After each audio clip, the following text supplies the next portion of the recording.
명절에 아이들이 세뱃돈을 받지요. 아주 어린 아이들은 5만 원짜리를 들고 있는 아이들에게 1,000원짜리 2장을 주며 바꾸자고 제안을 합니다. 그러면 아이는 한 장보다 2장이 더 좋은 것 같아서 5만 원짜리와 1,000원짜리를 바꾸지요. 그래서 그 큰 돈을 아이가 가지고 있지 못하도록 부모들이 챙깁니다. 아이의 가치관에서는 하나보다 2개가 더 많다고 생각하지요. 그래서 그 2개를 선택하는 겁니다.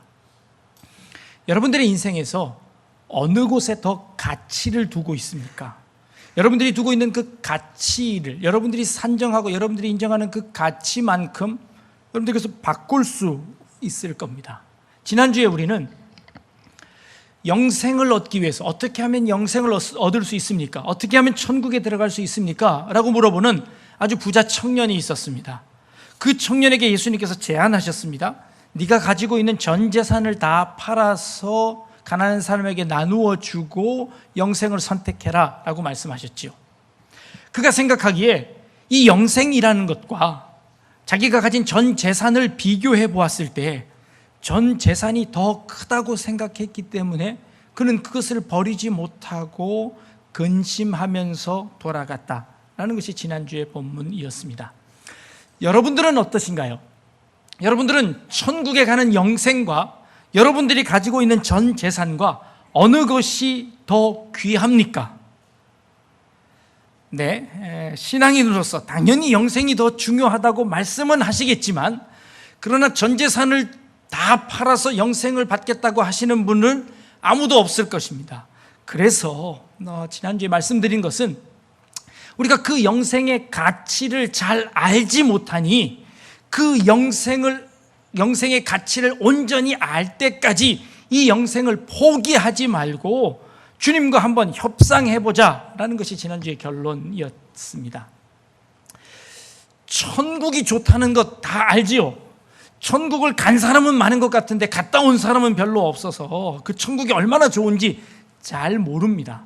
그 천국의 가치에 대해서 얼마나 놀라운 가치가 있는지 우리가 잘 모르기 때문에 섣불리 우리의 전 재산을 다 포기해서 그 천국을 향하여 헌신하지 못하기에, 그렇다면 그 천국의 가치를 깨달을 때까지, 우리의 믿음이 성장할 때까지 우리가 그 천국을 무엇과도 바꿀 수 없는 그 귀중한 것이라고 깨달을 그때까지 포기하지 말고 한번 기다려보자 라는 것이 지난주의 말씀이었습니다. 그런데 그 말씀을 하고 나니 옆에 있던 베드로가 갑자기 예수님에게 와서 질문합니다. 예수님, 저는 예수님이 말씀하신 것처럼 전 재산을 다 버리고 예수님을 따랐습니다. 그렇다면 내가 받는 보상은 무엇일까요? 라고 예수님께 물어보는 겁니다. 여러분들이 귀히 여기는 가치, 인생의 가치는 무엇입니까? 그 가치를 다 버려서 얻을 수 있는 것, 여러분들이 신앙생활을 하시면서 무엇을 얻기를 원하십니까? 여러분들이 이 교회에 오늘 아침 찾아 나오셔서 무엇을 받기를 원하십니까? 어떤 보상을 얻기를 원하십니까? 베드로는 자신의 전 재산을 다 들여서 고기잡이 하던 배도 버려두고 그리고 가족들도 버려두고 그는 예수님을 따랐습니다. 예수님, 내가 과연 이 정도로 하면 어떤 보상을 받을 수 있을까요? 라고 물어보는 것이 이 베드로의 질문입니다. 베드로의 보상은 어떤 것이었을까요? 우리는 알고 있습니다. 그 전에 예수님의 제자들이 예수님에게 와서 하나님의 나라가 임하실 때에 나를 예수님의 우편에 설 수 있도록 해주십시오 라고 부탁했던 제자들입니다. 어떤 제자들은 어머니의 백을 써서 어머니에게 청탁을 하도록 넣었습니다. 어머니, 예수님에게 부탁해서 예수님의 나라, 하나님의 나라가 임할 때에 우리 형제를 예수님의 좌우편에 설 수 있도록 그렇게 힘을 좀 써주십시오 라고 부탁했습니다. 그들이 바라는 보상은 무엇이었을까요? 자신의 전 재산을 다 내어놓고 예수님을 따라가는 보상이 무엇이었냐면, 그 보상은 하나님의 나라가 임했을 때 예수님의 우편과 좌편에 앉는 것이 그들의 보상이었습니다. 그들은 말로는 예수님을 위해서 나의 모든 것을 다 버렸습니다 라고 이야기했지만, 그러나 실제로 그들이 원했던 것은 예수님의 좌우편에 앉는 권력을 유지하는 것이 그들의 목표였습니다. 베드로가 보기에 그 부자 청년은 참 어리석어 보였을지도 모르겠습니다. 왜요? 그 부자 청년, 자기가 가진 재산이 얼마나 많은지는 잘 모르겠지만, 그러나 그것 버려두고 예수님을 쫓았으면 예수님께서 그 청년을 어여삐 보셔서 예수님의 나라, 하나님의 나라가 임할 때 그 청년을 예수님의 우편에 앉히실 수도 있었을 텐데 참 바보 같다라고 생각했는지도 모르겠습니다. 왜요? 베드로는 그 가치를 알았습니다. 예수님의 나라, 하나님의 나라가 임하면 그 보좌 우편에 앉는다는 것은 그만큼 큰 권력을 얻는 것이었고 그만큼 큰 보상을 얻는 것이라고 생각했을지도 모르겠습니다. 그래서 베드로가 생각하기에는 참 어리석은 청년이다. 아니, 자기가 얼마만큼 갖고 있길래 그렇게 그걸 못 놓을까? 그것 놓으면 더 큰 것을 받을 수 있을 터인데 라는 생각을 했는지도 모르겠습니다. 그런 마음으로 베드로는 예수님에게 물어보는 겁니다. 예수님, 내가 예수님이 말씀하신 것처럼 전 재산을 다 팔고 전 재산을 다 버려두고 예수님을 쫓고 있습니다. 그렇다면 내가 받는 보상은 무엇일까요? 라고 이 베드로가 예수님에게 물어보는 겁니다. 우리 신앙인들이 주님을 믿으면서 주님께 헌신하고 봉사하면서 우리가 받는 보상은 무엇일까요? 영생이라고 합니다. 저 천국이라고 합니다. 저 천국을 영생으로 받는데 그 천국이라는 것은 참 모호합니다. 아직 그 천국의 정체에 대해서 우리가 잘 알지 못합니다. 목사가 된다는 것은 우리 한국 기독교의 처음 전례가 되었을 때 목사가 된다는 것은 목숨을 내어놓아야 하는 때가 있었습니다. 예수를 믿는다는 것도 목숨을 내어놓고 믿어야 할 때가 있었습니다. 그때의 보상은 자신의 목숨을 내걸고 천국을 받는 것이었습니다. 세월이 지나서 목사가 된다는 것은 7, 80년도에는 가난을 각오해야 했습니다. 먹을 것이 없고 입을 것이 없을 그때에는 목사가 된다는 것은 가난을 감내해서라도 내가 목사가 되겠다는 것이었습니다. 요즘 목사가 된다는 것은 무엇을 의미할까요? 내가 무엇을 포기해야 될까요? 목숨도 아니고 가난도 아닙니다. 무엇일까요? 내가 포기하는 것이 없어 보입니다. 어떤 보상도 받지 못하는 것은 아닐까라는 생각이 들기도 합니다. 천국은 이렇게 무언가의 보상으로 받는 것일까요? 예수를 믿는다는 것은 그 보상을 원하는 것일까요? 보상이라는 것, 공로라는 것은 무엇을 의미하는 것일까요? 내가 구원을 얻는다는 것, 내가 하나님의 일에서 내가 무언가를 해드려서 얻는다는 것은 무엇을 의미일까요? 하나님께 어떤 부족한 것이 있어서 그 하나님의 부족함을 채워드려야만 내가 그 하나님의 공로를 인정받는 것은 아닐까요? 공로를 가진다는 것은 타인에게 신세를 지지 않는 것을 의미한다고 합니다. 자격을 갖춘 사람이 자신의 능력으로 빚어낸 일이어야 그것이 공로가 됩니다. 그 일, 그 공로가 있다고 여기는 분에게 어떤 식으로든 유익을 주어야 그것이 공로가 되어지지요. 때로는 이 공로는 상급보다 더 큰 공로여야만 그 공로를 인정받는 것이지요. 우리 어느 누구도 우리의 공로로 우리의 구원을 이룰 수 있는 사람은 아무도 없습니다. 그런 의미에서 지금 목사가 된다는 것은 오히려 어떠한 공로도 없이 내가 하나님의 사역을 감당하는 것으로서 오히려 더 큰 은혜를 누리고 있다고 생각할 수도 있겠습니다. 예수를 믿는다는 것은 어떠한 보상도 없이, 내가 어떠한 공로도 없이, 내가 어떠한 노력도 없이 무조건적인 은혜로 말미암아 받는 것이기에 내가 아무런 한 것이 없음에도 불구하고 하나님의 사역에 쓰임받을 수 있는 것, 그것 자체가 어쩌면 나에게 가장 큰 은혜라고 여겨지기도 한다는 것이지요. 공로라는 것, 히브리서 11장 6절의 말씀에 보면 믿음이 없이는 하나님을 기쁘시게 하지 못하나니 하나님께 나아가는 자는 반드시 그가 계신 것과 또한 그가 자기를 찾는 자들에게 상 주시는 이심을 믿어야 할지니라 라고 말씀하십니다. 믿음이라는 것이 무엇입니까? 하나님께서 내게 상 주시는 이심을 믿어야 된다는 것이죠. 내가 무엇을 하든지 하나님은 내게 상을 주시는 분이라는 것을 믿는 것, 이것이 믿음이라고 합니다. 계시록 22장 12절에는 보라 내가 속히 오리니 내가 줄 상이 내게 있어 각 사람에게 그 행한 대로 갚아주리라 라고 말씀하십니다. 이 두 말씀은, 이 두 말씀뿐만 아니라 성경의 많은 말씀들이 우리가 행한 대로 보상을 받는다고 합니다. 우리가 행한 대로 상급을 받는다고 합니다. 그 상급을 향하여서 이 믿음 생활과 신앙 생활에 박차를 가하도록 우리에게 격려하고 있습니다. 자, 그렇다면 저 천국에 가면 우리가 받을 상이라는 것이 도대체 무엇일까요? 천국은 부족한 것이 없는 곳이 천국이지요. 천국에는 우리의 원하는 모든 것을 다 누릴 수 있는 곳이 천국입니다. 그런데 천국에 가면 보상이 있답니다. 그러면 천국에 있는 보상은 어떤 보상일까요? 어떤 사람은 더 큰 보상을 받고 어떤 사람은 더 적은 보상을 받는답니다. 더 적은 보상을 받는 사람은 그만큼 결핍이 생기는 것이죠. 결핍이 생긴다는 것은 천국이 아니라는 것이죠. 천국에는 그런 결핍이 있으면 안 되는 곳입니다. 그런데 그 천국에는 보상이 있답니다. 도대체 이거는 무슨 말씀일까요? 천국에 갔다 왔다고 하는 사람들이 이렇게 이야기합니다. 어떤 사람들은 금면류관을 쓰고 어떤 사람은 개털 모자를 썼답니다. 천국에서 개털 모자를 쓰면 어떤 효과가 있을까요? 남들 보기에 금면류관보다 좀 창피할까요? 아니면 멋이 좀 없을까요? 천국에서 멋 없는 것이 의미가 있을까요? 멋 있는 것이 또 의미가 있을까요?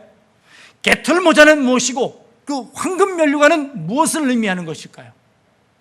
천국은 완전한 곳입니다. 그 완전한 곳에 개털 모자를 쓰든 금면류관을 쓰든 그것이 무슨 차이가 있을까요? 그럼 도대체 천국이라는 곳에서 우리에게 주는 보상이라는 것은 도대체 무엇을 의미하는 것일까요? 우리는 그 천국의 보상을 위해서 지금 이 어려움을 감내하고 우리가 열심히 노력해서 그 천국의 보화를 쌓는 것이 우리의 신앙생활의 목적일까요? 다시 한번 생각해 보아야 한다는 것입니다. 자녀를 교육시킵니다. 자녀를 교육시킬 때 때로는 혼내기도 하고 때로는 상급을 주기도 합니다. 예전에 저희가 고등학교 다닐 때, 중학교 다닐 때는 선생님들이 아이들을 왜 이렇게 많이 때렸는지 모릅니다. 그렇죠? 각 학교마다 이상한 별명을 가지신 선생님들이 꼭 한두 분씩 계시지요. 제가 다니던 고등학교에는 곡괭이라는 별명을 가진 선생님이 계셨습니다. 그 선생님은 늘 그 곡괭이의 그 자루를 들고 다니시던 분이었습니다. 그래서 뭔가 걸리기만 하면 엎드려 뻗쳐해서 곡괭이로 엉덩이를 이렇게 때리는 거죠.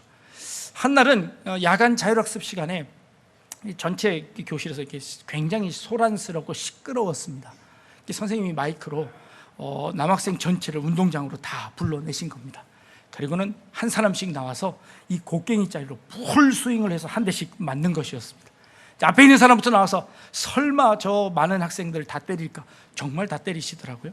다 때리는데 그 중에 우리의 영웅 같은 한 친구가 나타나 그 선생님의 그 곡괭이 자루를 전혀 흔들림 없이 맞아내는 겁니다.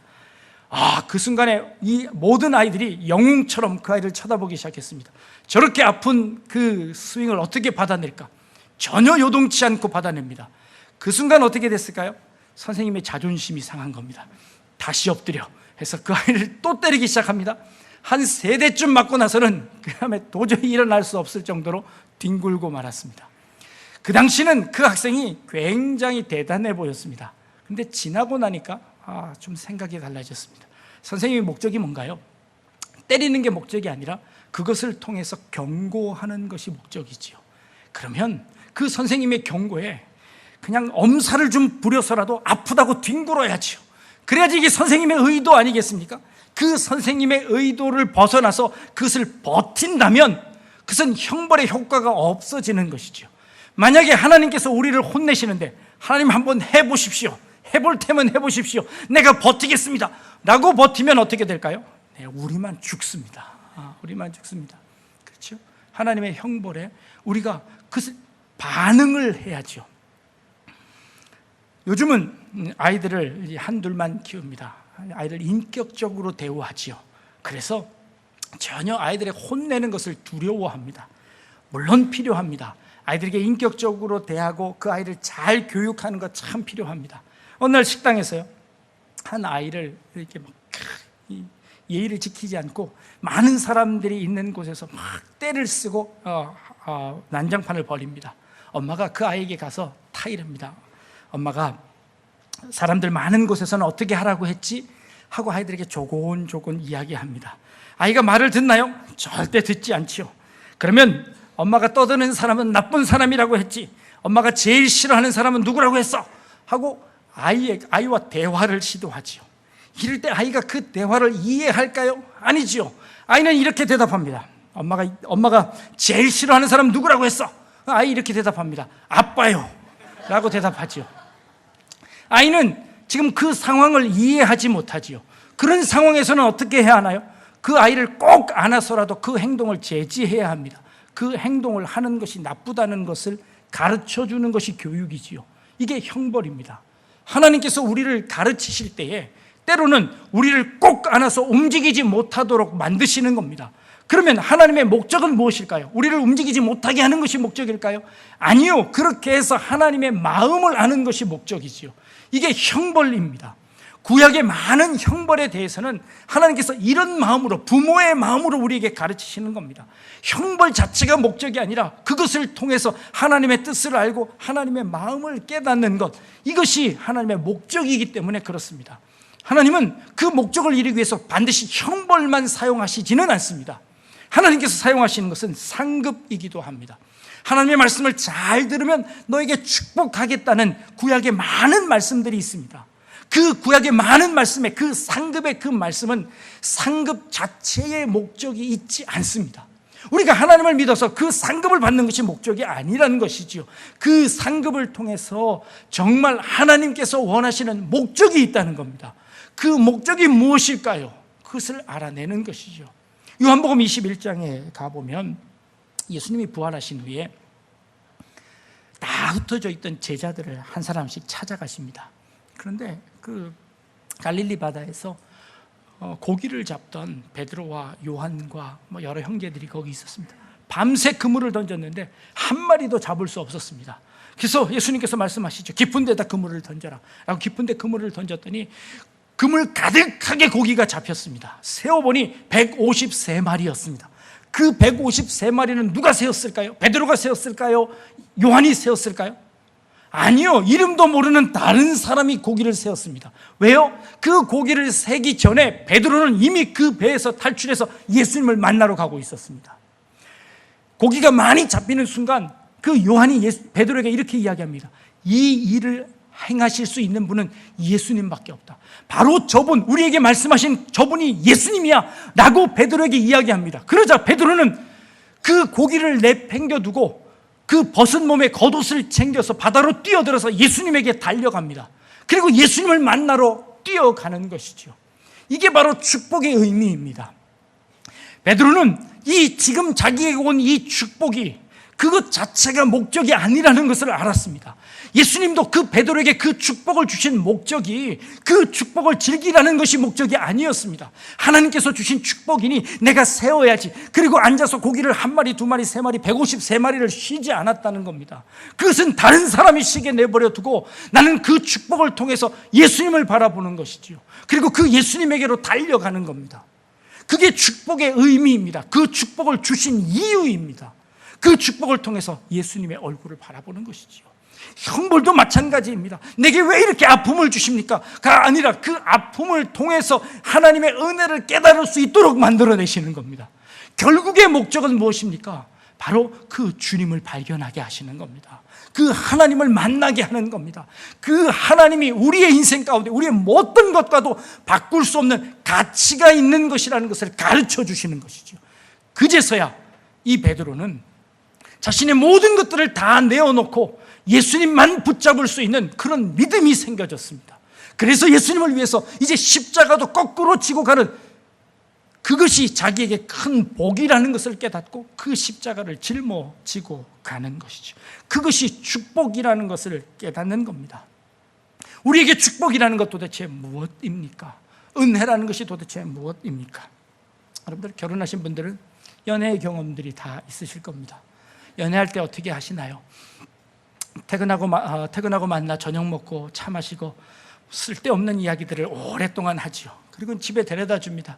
집에 데려다 주고 집 앞에까지 데려다 줘서 돌아가려고 하면 버스 타는 데까지 도로 데려다 준답니다. 그리고 다시 버스 타는 데까지 옵니다. 그리고 버스를 타려고 하면 또 집까지 가는 길이 어두워서 마음이 놓이지 않습니다. 그래서 또 집에까지 또 데려다 줍니다. 그러기를 여러 번 반복하다가 결국에 버스를 놓치고 택시 타고 집에 돌아오지요. 늦은 시간에 한밤중에 택시를 타고 가서 그 집 앞에 가서 문을 두드립니다. 그리고 얼굴 한번 쳐다보고 오는 것이지요. 아무것 주지 않아도 그 얼굴이 복이지요. 그 얼굴 한번 보고 오는 것이, 그것이 행복이지요. 그것이 축복이지요. 신명기 31장 16절서부터 18절 말씀에 하나님께서 이렇게 말씀하십니다. 또 여호와께서 모세에게 이르시되 너는 내 조상과 함께 누우려니와 이 백성은 그 땅으로 들어가 음란히 그 땅의 이방 신들을 따르며 일어날 것이요 나를 버리고 내가 그들과 맺은 언약을 어길 것이라. 내가 그들에게 진노하여 그들을 버리며 내 얼굴을 숨겨 그들에게 보이지 않게 할 것인즉 그들이 삼킴을 당하여 허다한 재앙과 환난이 그들에게 임할 그때에 그들이 말하기를 이 재앙이 우리에게 내리면 우리 하나님이 우리 가운데 계시지 않은 까닭이 아니냐 할 것이라. 또 그들이 돌이켜 다른 신들을 따르는 그 모든 악행으로 말미암아 내가 그때에 반드시 내 얼굴을 숨기리라 라고 말씀하십니다. 하나님께서 이스라엘 백성들이 죄를 지을 때 가장 큰 형벌로 주시겠다는 형벌이 무엇이냐면 내가 그들에게 내 얼굴을 숨기리라는 것입니다. 하나님의 얼굴을 그들에게 보여주지 않을 거랍니다. 하나님이 그들과 함께 있지 않을 거랍니다. 하나님의 얼굴을 감추어서 보여주지 않을 거랍니다. 이것이 그들에게 베푸는 가장 큰 형벌이라고 말씀하십니다. 바로 이것입니다. 하나님의 얼굴을 구하는 것이죠. 반대로 하나님께서 우리에게 베푸시는 가장 큰 축복은 무엇인가요? 민수기 6장 22절서부터 말씀을 보면 여호와께서 모세에게 말씀하여 이르시되 아론과 그의 아들들에게 말하여 이르기를 너희는 이스라엘 자손을 위하여 이렇게 축복하여 이르되 여호와는 내게 복을 주시고 너를 지키시기를 원하며 여호와는 그 얼굴을 내게 비추사 은혜 베푸시기를 원하며 여호와는 그 얼굴을 내게로 향하여 드사 평강 주시기를 원하노라 할지니라 하라라고 말씀하십니다. 아론에게 축복의 권세를 주시며 축복할 때 이렇게 축복하랍니다. 여호와가 그 얼굴을 비추어 은혜 베푸기를 원하며 여호와가 그 얼굴을 내게로 향하여 드사 평강 주시기를 원하노라 라고 기도하라고 축복하라고 이 아론의 자손들에게 하나님께서 말씀하십니다. 하나님의 얼굴이 가장 큰 축복입니다. 하나님이 우리와 함께 하시는 것이 가장 큰 은혜입니다. 그것이야말로 천국이지요. 하나님이 계시지 않는 곳이 지옥입니다. 지옥에서는 하나님의 얼굴을 볼 수 없습니다. 그러나 천국에서는 하나님과 함께 동행합니다. 예수님께서 오늘 그 제자들의 베드로에게 말씀하시는 것이 무엇입니까? 28절에 내가 진실로 너희에게 이르니 세상이 새롭게 되어 인자가 자기 영광의 보좌에 앉을 때 언제입니까? 예수님께서 재림하셔서 그 천국에 임하실 때입니다. 그때 나를 따르는 너희도 12 보좌에 앉아 이스라엘 12지파를 심판하리라 라고 말씀하십니다. 예수님과 같은 의자에 앉아 예수님과 같은 일을 하게 되는 것, 이것이 천국이지요. 그들이 받는 보상입니다. 우리가 받는 보상은 어떤 다른 세상의 보상이 아니라 예수님과 함께 하는 것이고 예수님과 같은 일을 하는 것이고 예수님과 함께 있는 것, 그것 자체가 우리에게 가장 큰 축복임을 말씀하고 계시는 것이지요. 재물에 빠져서 나의 재물과 영생을 바꿀 수 없습니다 라고 했던 그 부자 청년들과, 아니면 예수님과 함께 세상의 권력을 누리기를 못했던 그 베드로, 역시 그들이 원했던 보상은 하나님이 아니라 예수님이 아니라 그것 이외의 다른 세상의 것들로 보상받기를 원했던 것이지요. 우리의 보상은 오직 하나님이시고 우리의 보상은 오직 예수 그리스도임을 가르쳐 주십니다. 여러분들이 신앙생활의 보상은, 여러분들이 원하시는 것은 무엇입니까? 우리가 무엇을 얻으리까? 우리가 얻는 영생의 의미는 무엇입니까? 우리가 얻는 이 구원은 무엇을 의미하는 것입니까? 바로 하나님의 얼굴이고 바로 주님의 얼굴이고 주님과 동행하는 것, 이것이야말로 우리가 얻을 수 있는 가장 큰 축복임을 깨달을 수 있기를 바랍니다. 어떤 것 주어도 바꿀 수 없는 것, 어떤 것과도 가치가 동등하지 않는 것, 어떤 것보다도 월등한 가치가 있는 것, 바로 하나님의 얼굴이고 하나님이 우리와 함께 하시는 것이고 그 하나님이 우리와 동행하시는 것이심을 믿을 수 있는 그런 우리 성도님들 되시기를 원합니다. 그것만으로 만족하고 그것만으로 감사하고 그것만으로 행복해할 수 있는 그런 우리 성도님들 다 되실 수 있기를 주님의 이름으로 축복합니다. 기도하겠습니다. 하나님, 우리가 무엇을 얻으리까? 하나님의 얼굴과 주님과 동행하는 것 이외에 무엇이 더 큰 은혜이고 무엇이 더 큰 축복이고 무엇이 더 큰 보상이겠습니까?